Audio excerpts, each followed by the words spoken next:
नमस्कार दोस्तों। मैं फिर से हाजिर हूँ एक नई कहानी के साथ। बने रहें कहानी के अंत तक।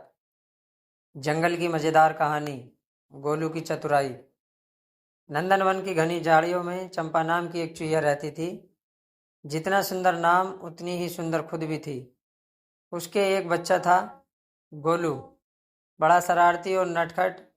जितना शरारती उतना ही बुद्धिमान और साहसी भी। एक बार चंपा किसी काम से बाहर जा रही थी।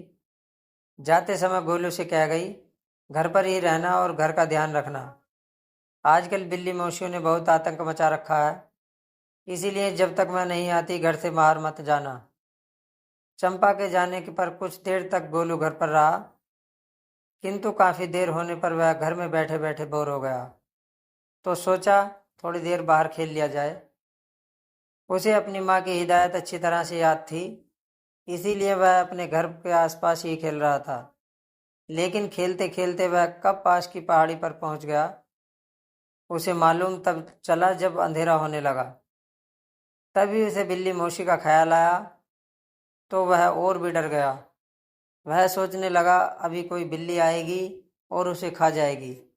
जल्दी से जल्दी यहाँ से चलना चाहिए, नहीं तो माँ इंतजार करेगी। ऐसा सोचकर वह ज्यों ही चलने को हुआ, चट्टान के पीछे से आवाज आई, भांजे। गोलू ने मुड़कर देखा, वह भूरी बिल्ली ही थी। अरे बाप रे, आ गई कमबख्त, अब क्या होगा, वह सोचने लगा। उसकी माँ कहा करती थी कि मुसीबत के समय साहस और बुद्धिमानी से काम लेना चाहिए। गोलू ने मन में सोचा और कलेजा मजबूत करते हुए बोला, अरे मौसी जी, आप यहाँ हैं? आपको मैं कब से ढूंढ रहा हूँ। मुझे ढूंढ रहे हो? भला क्यों? मौसी ने आश्चर्य से पूछा। बात ऐसी है मौसी जी कि मेरी माँ ने मुझे आज ही बताया कि आप बहुत अच्छा गाती हो, सो मैं आपका गाना सुनने चला आया। क्या आप मुझे गाना नहीं सुनाएंगी? बेवकूफ़ हैं दोनों, मौसी ने मन ही मन में सोचा और खुश होते हुए बोली, हाँ हाँ, क्यों नहीं, अवश्य सुनाऊंगी। वह जानती थी कि यह पिद्दी सचुआ यदि चकमा देकर भागने की कोशिश करेगा तो भी भागकर आखिर जाएगा कहाँ। मैं एक छलांग में पकड़कर इसका काम तमाम कर दूंगी। पहले इसकी अंतिम इच्छा पूरी कर दूं, ऐसा सोचकर वह गाने लगी। किंतु गोलू ने उसे बीच में टोक दिया। अरे यह क्या कर रही हो, यहाँ गा रही हो? अच्छे कलाकार हमेशा मंच पर चढ़कर गाते हैं ताकि उसकी आवाज़ चारों ओर फैल सके। हाँ, यह ठीक है।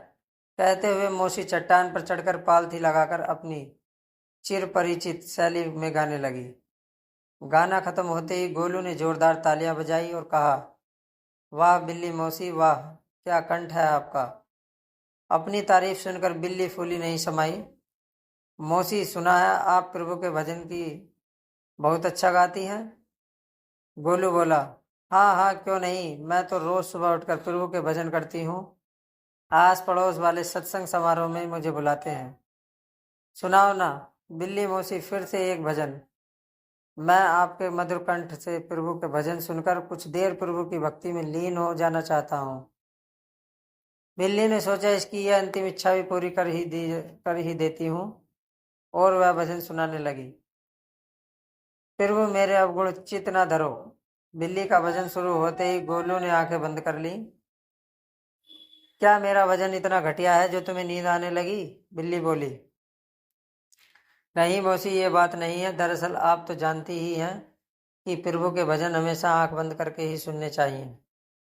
इससे ईश्वर में श्रद्धा बढ़ती है और प्रभु प्रसन्न भी रहते हैं, है ना मौसी?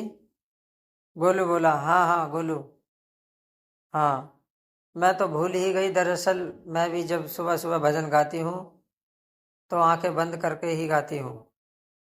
वह तो अब दिन है नहीं, तो इसलिए ऐसा नहीं कर रही। नहीं मौसी, बात चाहे सुबह हो या दिन की, भजन हमेशा आंख बंद करके ही गाने चाहिए, वरना प्रभु रूठ जाते हैं। गोलू गंभीर होकर बोला। गोलू की गंभीरता देखकर बिल्ली आंखें बंद करके भजन सुनाने लगी। बिल्ली प्रभु में अवगुण चित न धरो गाती रह गई और गोलू ना जाने कब वहां से गोल हो गया। कहानी से सीख।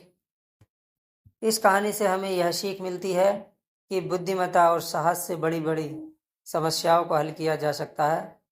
गोलू की चतुराई ने उसे बिल्ली से कैसे बचाया। अगर कहानी पसंद आई हो तो कहानी को लाइक करें, शेयर करें और अगर चैनल पर नए हो तो चैनल को सब्सक्राइब करें। वीडियो में अंत तक बने रहने के लिए धन्यवाद।